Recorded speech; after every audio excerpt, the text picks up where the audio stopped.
Welcome to the Higher Ed Athletics Podcast. I'm here with Bryan Blair, Deputy Athletic Director and COO of Washington State University. Bryan, thanks for being on the Higher Ed Athletics Podcast. Absolutely, Travis. Thanks for having me. Well, we'll jump right into the questions. And the first one is really about personal life. I haven't broached the subject with too many people. Maybe it's an interest of mine because I'm having gonna have another baby around here at my house, but I want to talk about personal life integration. And you have a family with young children, and you tweet about them being at games with you and spending time. And I know you're a big cookout person too, it seems like. In such a demanding position, what are some tips you would share with others that are curious how to actually integrate both your parenthood, but also your marriage into a demanding career of college athletics? Yeah, and I'm going to hesitate a little because I feel like I'm probably the worst person to answer this question. It's always a challenge. I remember when I was younger in the industry and I'd go to professional development events and they'd have a panel or a session on work-life balance. And almost immediately my eyes would roll. I don't want to listen to this. Tell me how to be better at my job. Tell me how to get to that deputy or AD position. Tell me all these skills I need to learn. Don't waste my time on work-life balance. And then I got married, and then we had our first kid, and then we had our second kid. And you quickly realize you can't be great at one without the other, or you can't be great at what you do as occupation without being really, really good in your home life, but also having the support of your family. And to try to separate those two into two different lanes is almost impossible. So what you end up having to do is very much weave them in. So we just had number 2 3 months ago. I'll give you a warning, number 2 is a game changer. So get ready. But when we had number 2, so now it's no longer my wife can take care of a kid one time and then I'll take care of it. And then my daughter can have some time with one or the other. Now it's all of us have one kid at all times when I'm not at work. And so if I want to pop out to a baseball game or go to football practice or anything else, usually I'm taking one with me. Just by proximity of age right now. It's usually my daughter. She's almost 3 years old. And so I like to bring her to events, not just because of I need to or have to. One, it brightens my day and I get to spend some time with her. 2, I think our student athletes are phenomenal role models. And if my daughter grows up seeing them as role models or seeing that as a possibility when she goes to one of our women's soccer matches and sees our incredible young ladies out there, and she says, "Hey, Daddy, I want to do that," that would make me really proud. There's no pressure on her to have to play a sport or have to do anything, but I just think for them and how they balance athletics and academics, for her to see that growing up is remarkable. And they treat her like a rock star. Our tennis team uses her almost like a quasi mascot sometimes, even though I have to catch her and keep her running on the court every once in a while.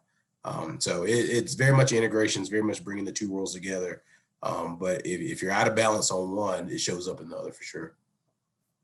Yeah, and so I'm about to have my third child, and so fortunately, I come from the Division II background. I've been in D1, then D2, then back and forth, and so now I'm at IU, and we haven't been able to have people at sports the last year, but I had my time at UIndy. My now 5-year-old, for his whole once he turned 3, all he was doing was going to sporting events, and so he loved it. And it's funny, this will be the 3rd child born at a different school, and so they all kind of keep that fanhood.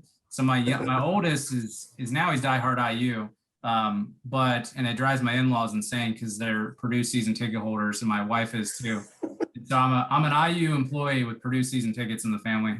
But it's funny, he started as an Indiana State diehard fan, and then UIndy and now IU. But that's great integration advice. I think it's also important just to have a spouse that understands really what you're going into and what the demands are. And I think that's important that's how I've been successful with my marriage, is both of us understand and appreciate each other's careers and the demands of co-parenting as employees too. And so that's some great advice to share.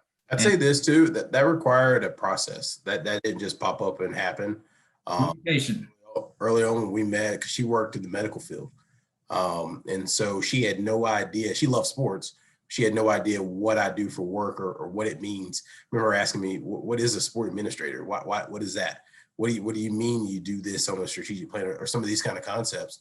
And so very much for the last 5 or 6 years, we've been talking through what I do and why I do what I do. And I think now she's at a point where she has a much greater understanding of what I do, but she also checks me and has some really strong opinions on some things that sometimes I think we in college athletics get the blinders on, and we all think we have to do this one thing the same way. And she'll say, well, why are you doing it that way? And it stokes my curiosity that way. So it's a really good balance of her understanding more about what I do, but maintaining her unique perspective of being an outsider, because that's really valuable too, because sometimes we get lost in our own way. My wife is works at a private jet company, so we both have busy seasons, and we all both have just unorthodox careers that we get to learn from. So I'm learning airport codes all the time.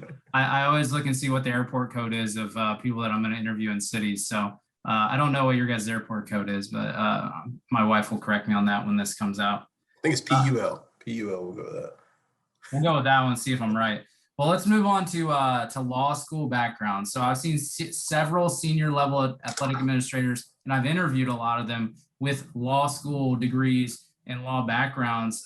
What do you think you learned the most from attending law school that's applicable to intercollegiate athletics? And was that the reason you actually went to law school, or was it just kind of, which one came first, I guess, or were they kind of together? Yeah, I mean, I kind of fell into law school. I'd love to get on here and tell you this grand scheme I had to get to where I'm at, but I went to Wofford. I played football. At Wofford, you have interim, which is a month in the middle of the semester where you can take any course under the sun, whether it be welding, fly fishing, Irish cinema, like all that kind of courses.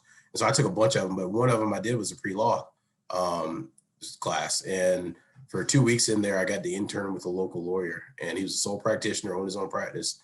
And he reminded me of my granddad so much. And I just said, hey, that's not a bad deal.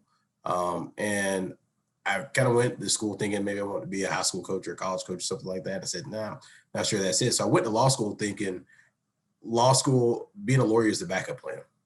But if I can find a way to combine law and sport, that's where I'll go. And if not, I'll be a lawyer. And I felt pretty comfortable with that being the backup plan and making a decent living. So got midway through law school, and I would literally get at my desk in law school with my laptop in between classes and Google law degree NFL, law degree NBA, law degree NCAA, law degree university, and see what popped up, because you pull these people's bios and get a sense of how they transition from law school to their career in sports. And so I did that for, I can't tell you how many times, and kind of started to form kind of a consensus in my head of these are a couple of paths I can take. And then when I found out a handful of ADs had law degrees, it just made a whole lot of sense to me. So I went to law school with the intention of maybe being a lawyer, maybe doing something else, but I found my true calling during the course of law school. And I found out I could combine that with my college football background and passion for college athletics and bring those two together. Yeah, I think you have compliance. Did you get into college athletics through the compliance route, or did you go a different route with that law degree? Yeah, I mean, I think anybody that has a law degree, you walk up to an athletic department and say, hey, I want to work in college athletics. Where should I start? And they point you directly to compliance and say, hey, you got a law degree, go talk to those guys. So that's what I did. I started there. And I'm appreciative of that background, because I think compliance gives you a 30,000 foot view of an athletic department, because you work with literally everybody in the entire department. But I also quickly learned that probably wasn't what I wanted to do my entire career. My goal was still set on becoming an athletic director and assuming that role. So I knew starting there would be advantageous, because I also think you have to have some really tough conversations with high power individuals when you don't have a whole lot of power or juice, and be able to manage that and that relationship long term, which is a skill set that not everybody has, but I think you learn it early on, the compliance background. So went into that, and then from there, been able to transition to more senior level leadership, I guess these last 5 or 6 years. Yeah, so I got my start as an intern, and then a full-time GA in compliance, and then I switched to a career that was just bylaw 14, and that's what I do at my current institution, just do eligibility, APR, and all that, and grad rates.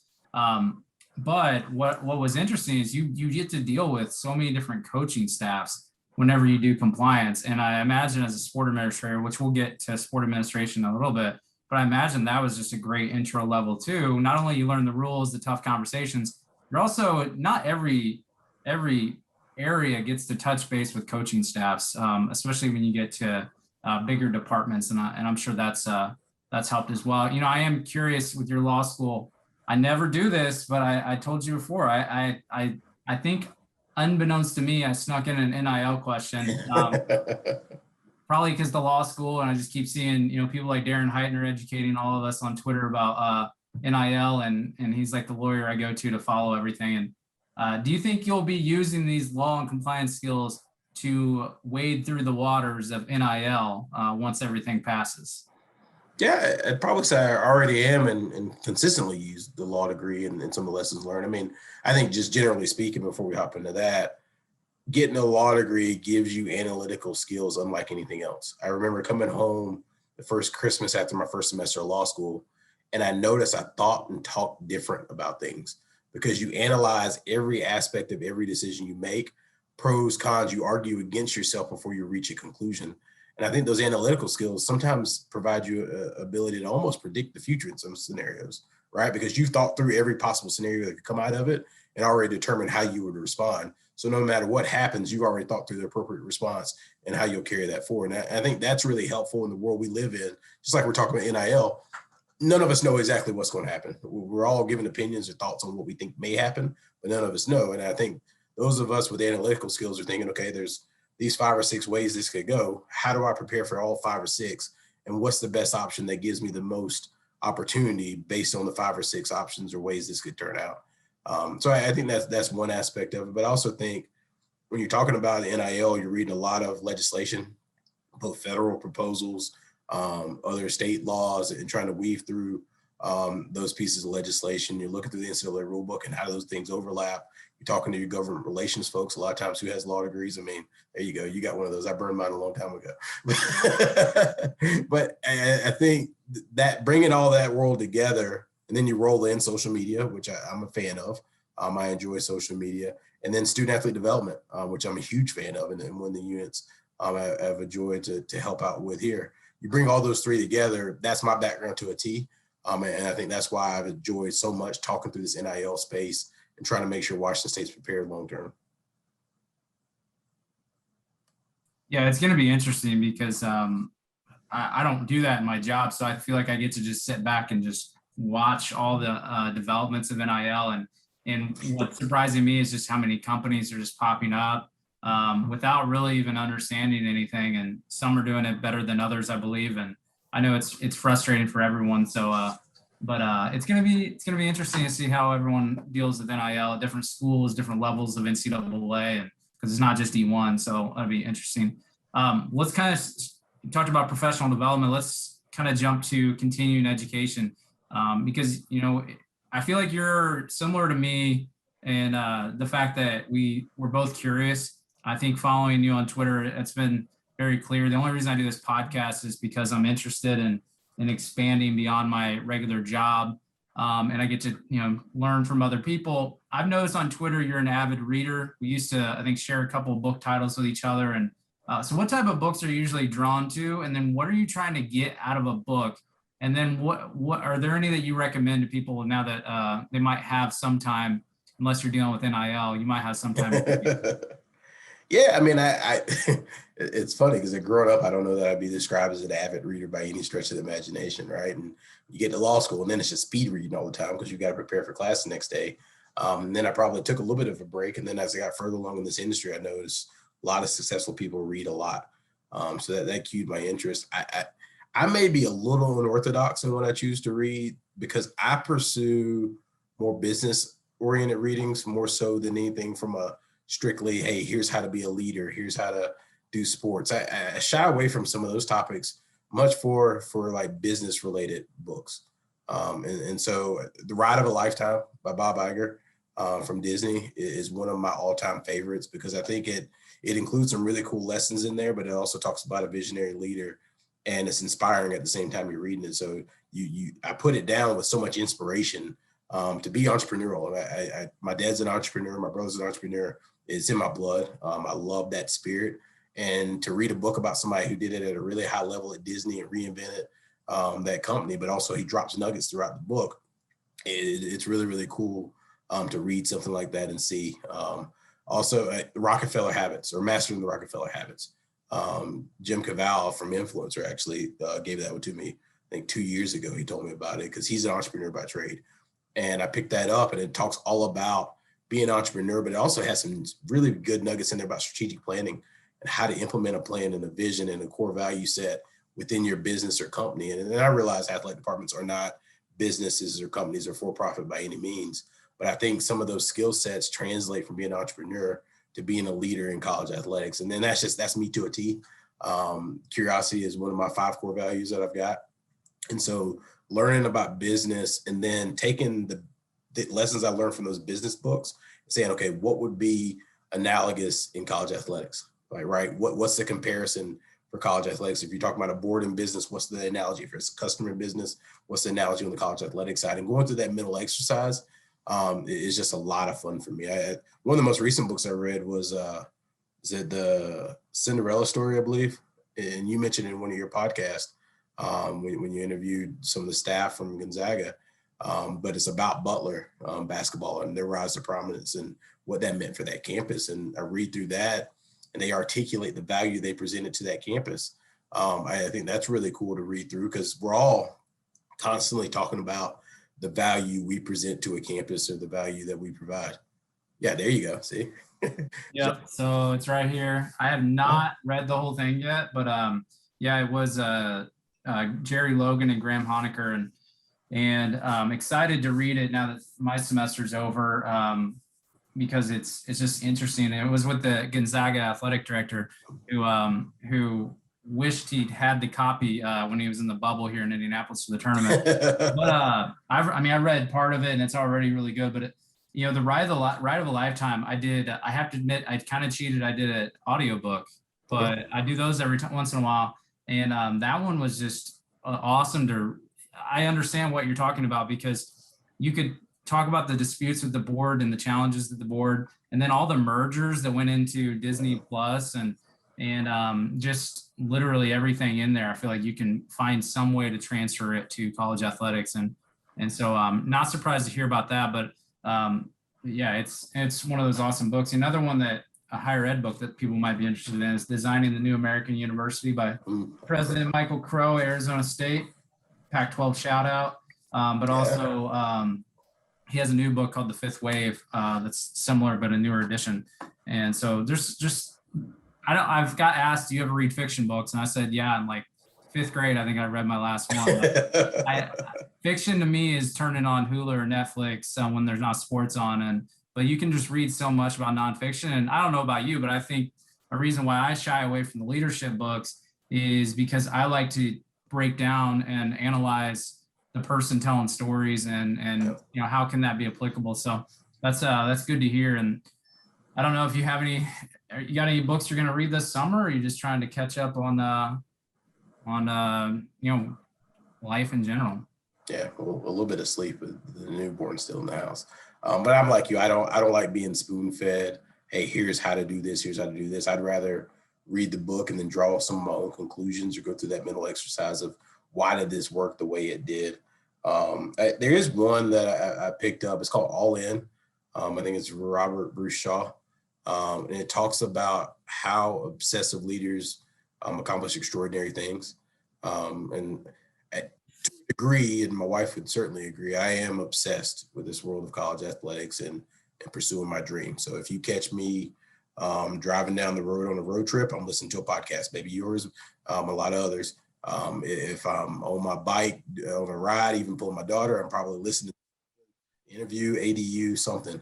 I'm just really curious about this industry. I'm obsessed with what makes the greatest leaders that have the most impact the biggest number of lives. Because and I'm not shy about telling people this. I want to be the absolute best ever. And I think to do that, you have to constantly be in this pursuit of trying to be the best and being really intentional about learning, about challenging yourself, about making yourself uncomfortable. So I try to do that on a regular basis. And that's one book where it talks about how these obsessive leaders like a Jeff Bezos, like some of these others, use that obsession to drive their spirit towards being great and being visionary leaders. So that's what I'm excited to dive into. Not that I'm that caliber leader by any means or ever will be, but you can learn something from absolutely anybody. And that's just one more opportunity for me to learn. I have a feeling you will be one of the top ones. And so I'm always listening to ADU or One Question with Ty Brown, and those guys do great interviews, and then also business podcasts too. The last book I will throw out before we move on and keep with your career aspirations is How to Make It in the New Music Business, Practical Tips on Building a Loyal Following and Making a Living as a Musician.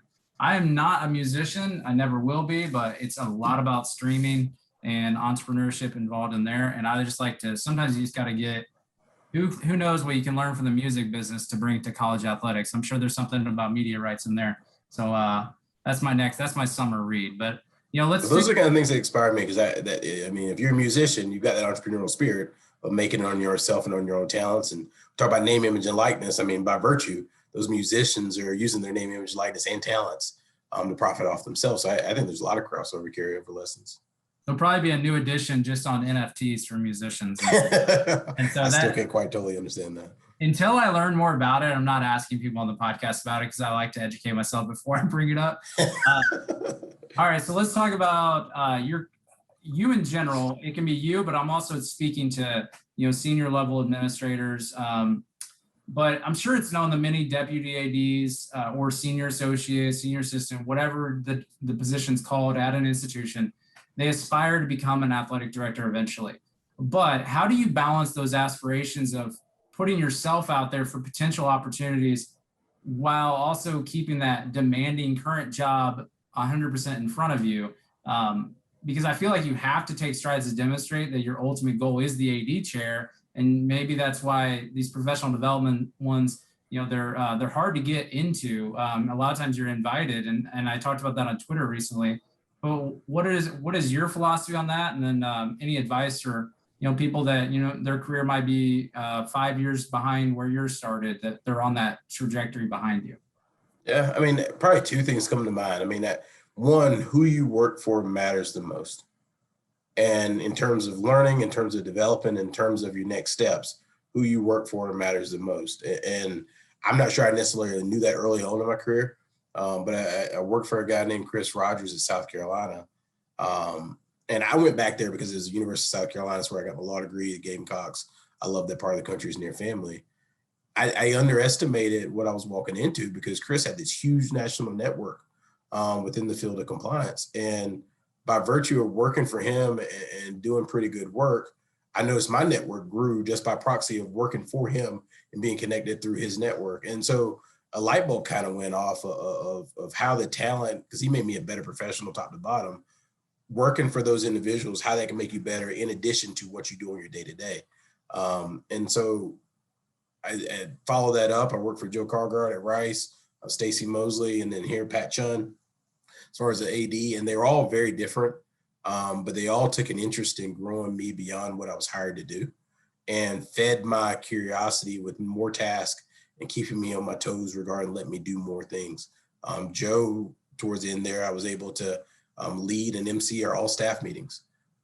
Pat's allowed me to do a lot of things that he didn't necessarily hire me to do. But he's let me run with that. And I think by them allowing me to do those kind of things, that sets you up for quote unquote next, whether that next be here, that next be somewhere else. That growing list of responsibilities and being the leader in some of those areas sets you up for that next step. And also, when you work for those individuals and they're high caliber individuals, people reach out to them all the time and say, hey, who do you know? Who might be good for this? Or, hey, this AD opportunities open up. What names do you have? And I hope they feel comfortable saying, hey, Bryan might be good for that one, or this was not necessarily right for Bryan, but this is one you should reach out to. And that's the majority of what's happened to me. It hadn't been chasing opportunities. Like I didn't flag Pat down and say, hey, bring me to Washington State. I need to work at Washington State. I mean, he called me. I was at a Friday lunch in Houston, Texas at the time. It was a number I didn't have on my phone. I sent it to voicemail.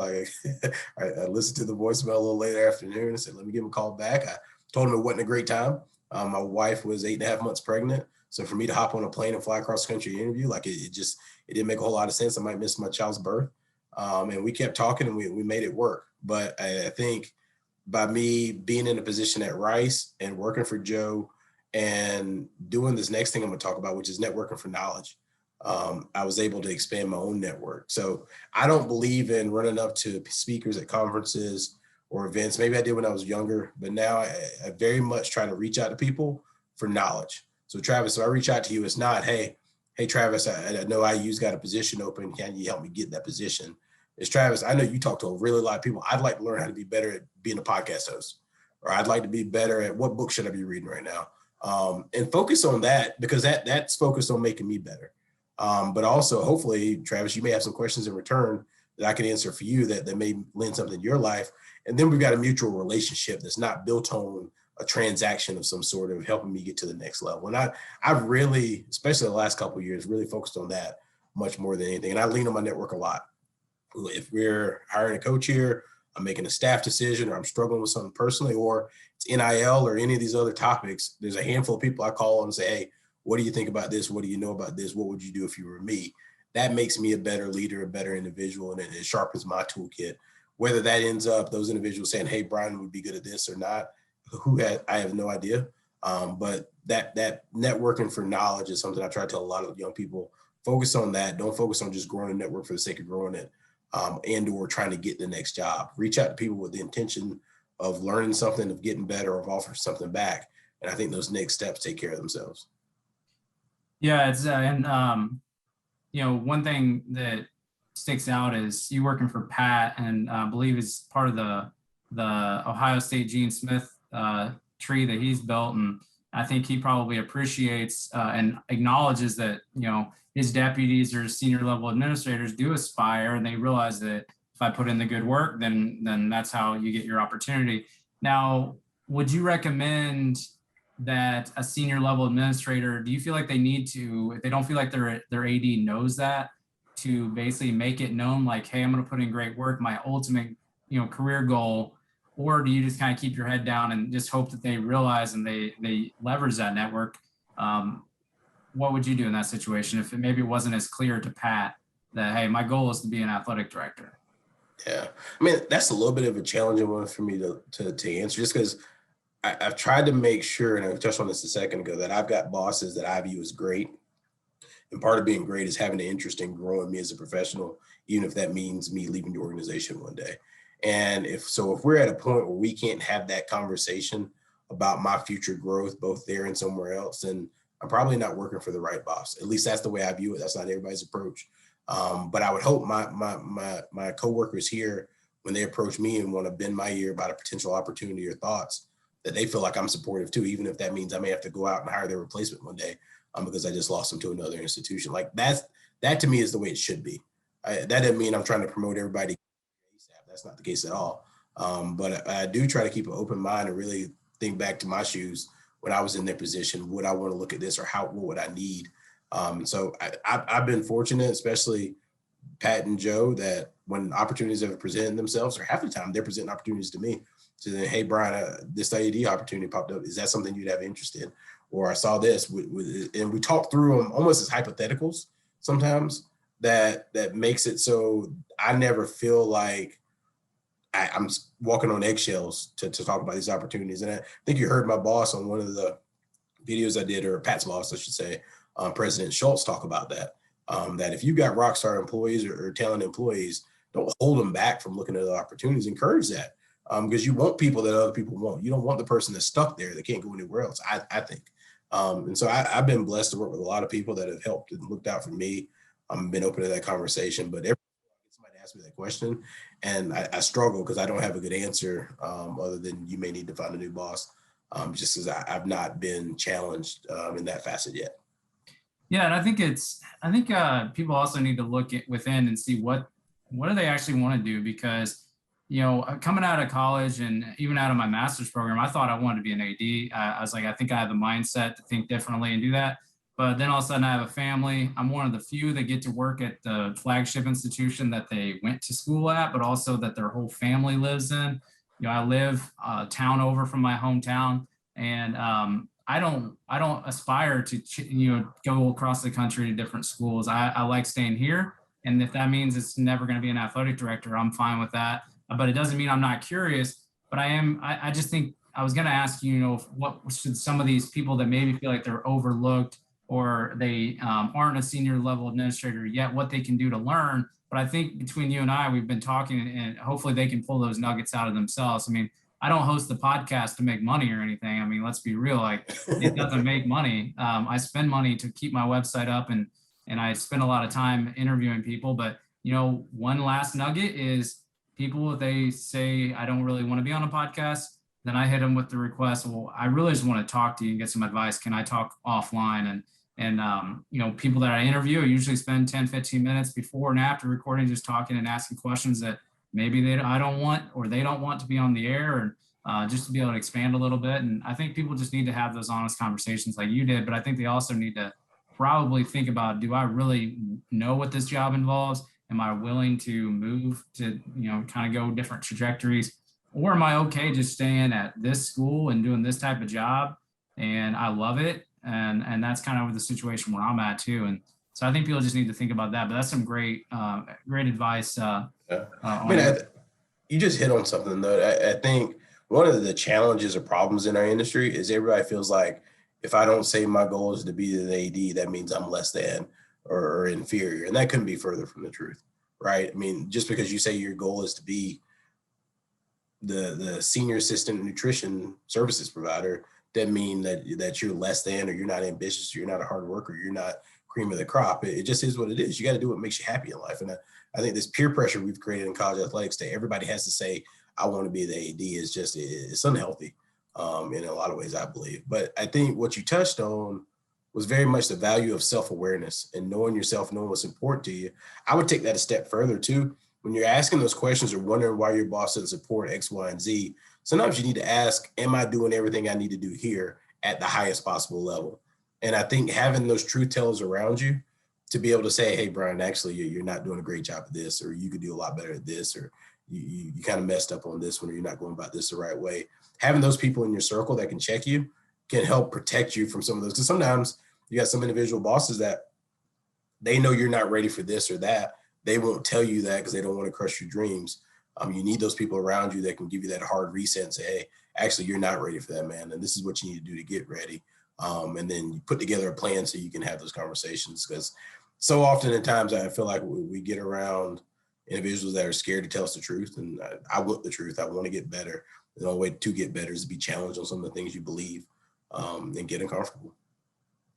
Yeah, and let's shift to some administration oversight duties, kind of tactical, and because this is something I don't cover a lot, and I guess I kind of expect some people to know this, but what responsibilities actually come with sport administration oversight, and how do those responsibilities differ from, say, you're overseeing a unit like strength and conditioning, nutrition, academics, compliance?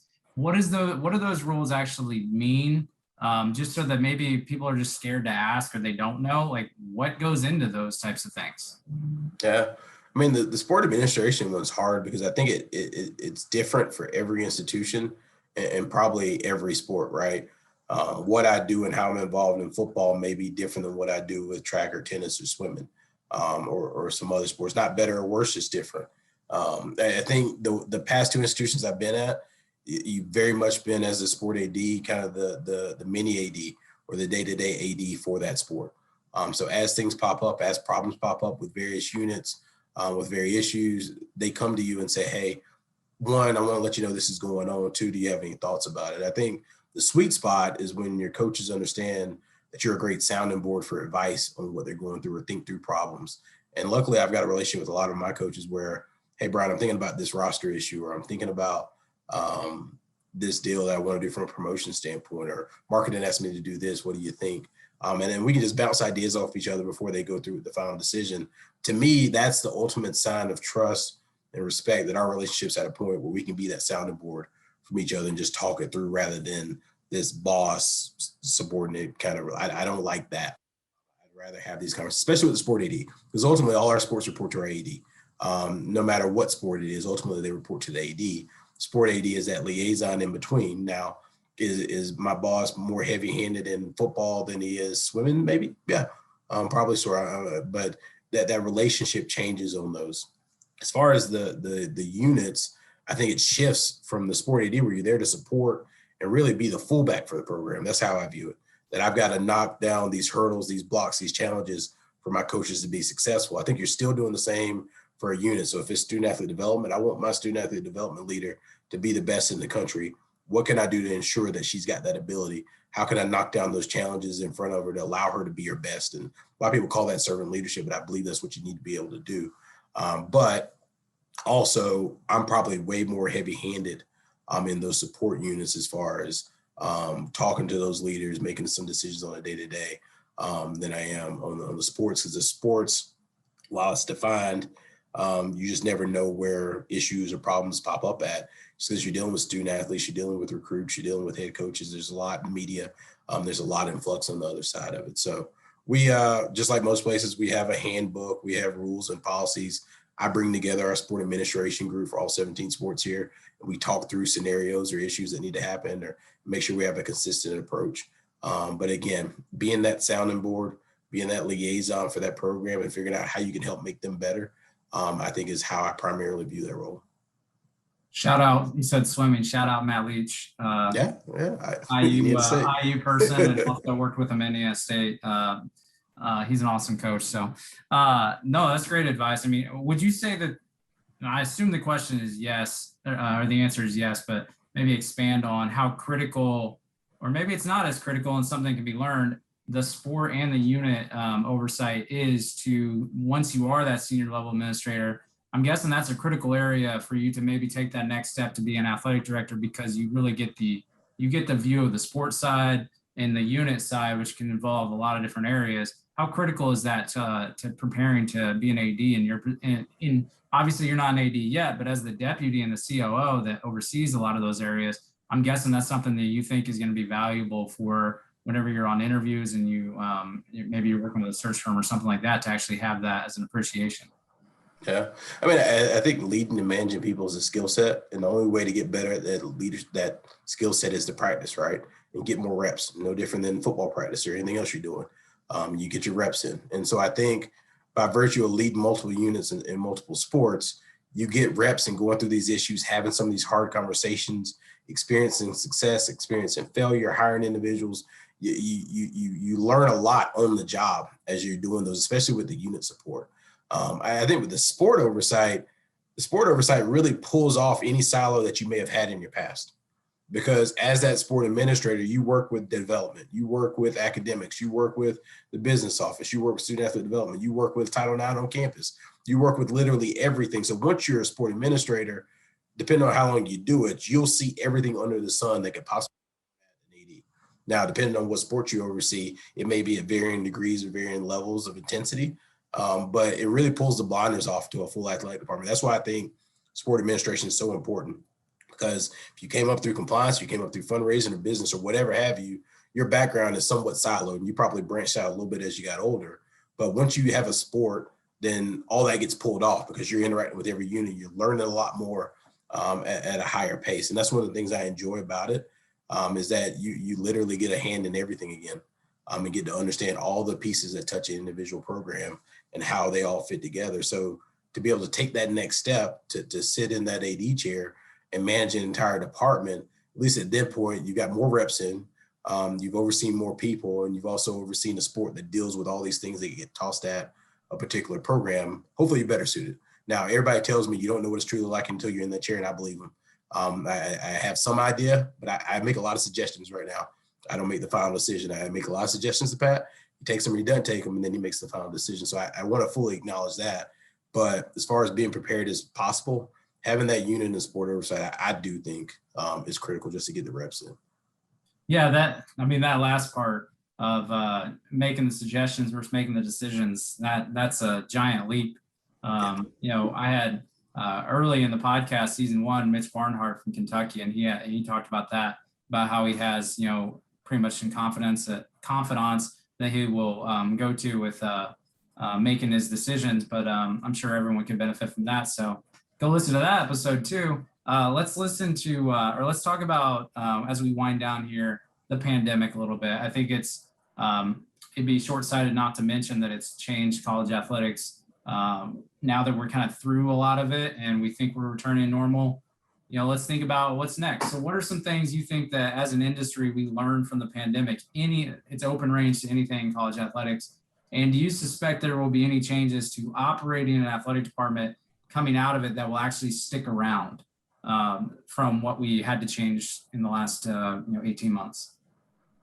Yeah, I mean, I think in some ways we learned how many things there are that we take for granted. When you think about just human interaction, fans at events, if you're talking about a college town like Pullman, how much athletics and fan attendance means to this town and the economy, we took a lot of those things for granted. I mean, we've got an entire freshman class on campus that hadn't been to an in-person football game for Cougar football, which is a big deal here for the student experience. For them to go on that Cougar football Saturday and see our team run out and have a full day of cheering on the Cougs. And they lost. And so in the upcoming years, some of them will move off campus, go to off-campus housing and the like. That freshman class is our biggest opportunity to get the majority of those students invested in our college athletics programs. We lost that. And so we're going to have to try to catch from our sophomores and juniors and hopefully make up some ground there while not forgetting about that other Friday freshman class. I think you took those things for granted, but we also learned how to be more efficient. And I think that's something we pride ourselves on here. But I think as a country, you saw a lot of athletic programs have to really boil down and be as efficient as possible. You saw coaches figure out a way to recruit without leaving campus. You saw conference personnel figure out how to lean out their budgets, especially on the media production sides, and do more with less. I think you get better by doing more with less. And that's something I've always enjoyed at different institutions I've worked at. If I've never been at that place where you just sign a check and make problems go away.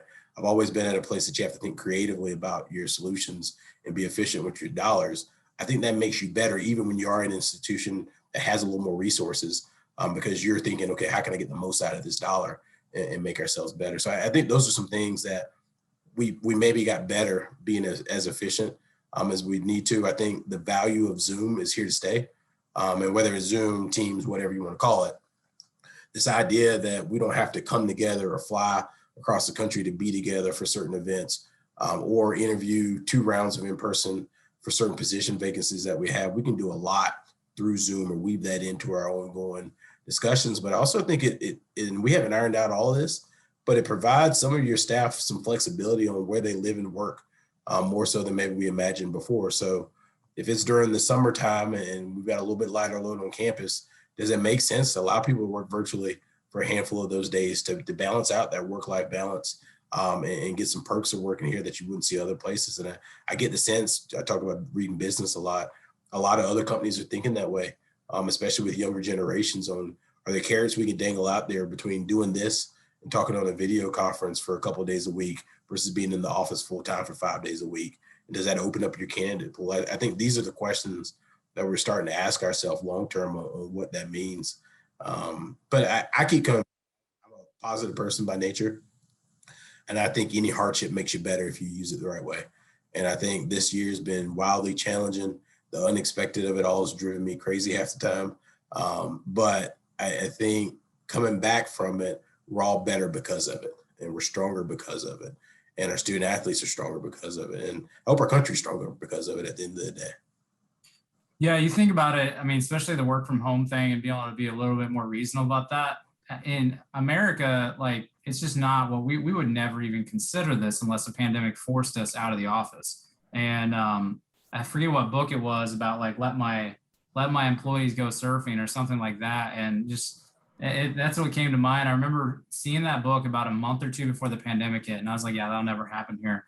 And then all of a sudden, we're all shifted home, and so I think that's something that's going to stay. And I'm admittedly not someone that has to make these tough decisions during the pandemic, but I will say our athletic director was hired during the pandemic because our last vice president AD retired, and it was already planned. And I think he's done a great job with our department, and I couldn't be more happy with how things have gone for us as a department. And we've all had to do our part, and it's not easy, but I think it could have been a lot worse for a lot of institutions. And so leaders like the one at my school, the leader Pat at your school, and then the presidents, I just it's been crazy getting through this, but there's always good things come out of a bad situation. So I think that's good stuff. I would say these are the moments that call on true leadership. This is when true leadership steps up in these moments. And that's a lot of pressure, but it is what it is. And if you pride yourself on being a leader, you didn't cower away in the corners. You stepped up and you tried to find a way, because that's all we had at our disposal. And I'd say the one thing we leaned on early was really putting back to our strategic plan. We went through that process early on in my tenure here, and was very well informed. It was a broad net. We talked to a lot of people, but we don't just sit that on a counter somewhere. when we first got to this, okay, looking at our strategic plan, that's our roadmap. Those are our values that we live by. That's still the same vision, pandemic or no pandemic, and the same mission that we're serving. Let's factor that into some of these decisions we make, whether it be staff layoff, furlough, percentage cuts, whether it be bringing sports back, whether it be how we communicate with our student athletes or testing. Let's lean on those core values. Let's lean on that process that we had in place, because that shouldn't go away. And I think that bolstered us pretty early on in the process to be pretty well positioned, I think, as well as you can be in the midst of a pandemic. Yeah, and for those wanting to learn more about that, I mean, I think you did a 2-part interview with ADU, or maybe it was with Ty's podcast, but of really opening up that strategic plan. And you all were pretty public about it. I follow Washington State pretty closely, between you and the president. Follow a lot of the stuff at Washington State, and so that's something people can find.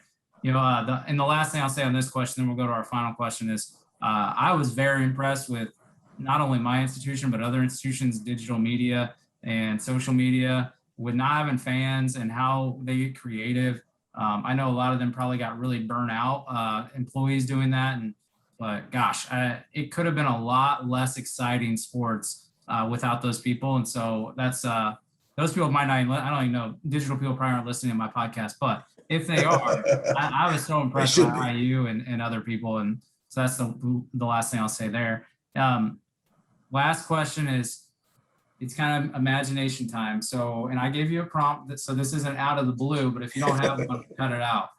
So if you could create a case study on one problem to help aspiring athletic administrators, doesn't have to be just athletic directors, but just athletic administrators, what would that problem be? And it could be a real experience or something you've just always been thinking about, maybe inspired from, business, a book you read. But what is one problem you see? And then what would your how would we build a case study around that, if that makes sense? Yeah, I mean, and this could go a number of ways, right? I've done case studies through some professional development programs, and it's balancing a budget or coming up with a marketing program or fundraising. I mean, there's a number of them I've done through NCAA program and the like. I think as you come up through your career, one of the most important things we do is hire people and set the culture. We do a lot more than that within college athletics or within business or within other industries, but the people matter the most. If you don't have the right people on board, you don't have the right culture and vision set, nothing else matters. There is no strategy that can overcome all that. So when you start talking about a case study, I think going through the process of hiring somebody, and I use head football coach here, and we recently did that a year ago, and I've done that at a previous institution or assisted my ADs in doing that. But the process of defining who you are, what you need in that position, going out and meeting those individuals that may fit that role or that prototype of what you've laid out, and then onboarding them and making sure the culture is in the right place to move forward is a really, really important process that I think sometimes gets shortcut, where you go out to the industry not knowing what you really want or need and say, well, this matches. Because if you don't have a plan for it, anything matches what you don't know, right? And so I'm very particular on how I think that process should run, and what I've helped my past two ADs with in the number of hires we've made. But I think going through that process, even mentally right now, wherever you're at, let's say it's IU and you had to hire a swimming coach. Okay, who is IU? What is IU swimming? What would, if our coach got hit by a bus today, what would we need in that swim coach? And then who are those individuals that fit those characteristics, or how do you go about finding out who those individuals are? Because a lot of that you can't pick up from a bio. You got to get to talking to people. And again, I go back to networking for knowledge. What does your network look like, where you can call up and say, hey, Travis, I'm looking for a really good swim coach that's got Indiana ties, that's achieved at a high level, that can coach men and women. Who do you know? And there's probably a handful of other factors, but hopefully that network that I've got is able to talk through, hey, I met this coach, or I know this coach, or I was on this committee with this coach, or vice versa. But I think if you work through that case study, that applies to your head of student athlete development, that applies to your head of strength and conditioning, whatever. When I have a hire to make, or I'm assisting my AD with a hire, there is nothing more important in the world at that moment than that. I literally will drop everything else right then, no matter if it's assistant director of compliance to our head football coach, because each person we invite into our family and serve on our team is the most important opening right then. And they dictate the culture that you have one day. They can also dictate the problems that you have one day if you hire incorrectly. So by setting aside that time and making that the most important thing and becoming really, really good at that and identifying what you need, I think that makes a lot of other things fall into place. And I think that's probably an area that we don't spend enough time talking about as an industry of the process of hiring and identifying talent. We all kind of talk behind the scenes, and maybe nobody wants to share their secret sauce or talk about their processes. But if you get that right, because look at any great, if I told you, hey, name the top 5 ADs in the country, I guarantee they've got really, really good coaches that recruit really good student athletes and set a really good student athlete experience in place, because our coaches touch the student athletes the most. And what we get to do is hire those coaches. We don't dictate what they do from there. So that'd be my case study. But much more than hiring an individual, is that self-awareness piece on the front end of who you are and what you need. It's going through that process. And then it's like how you set them up for success once they're on your campus and from there on out. Bryan Blair, Deputy AD and COO, Washington State University. Thanks for being on the Higher Ed Athletics podcast. No, Travis, I enjoyed it, man.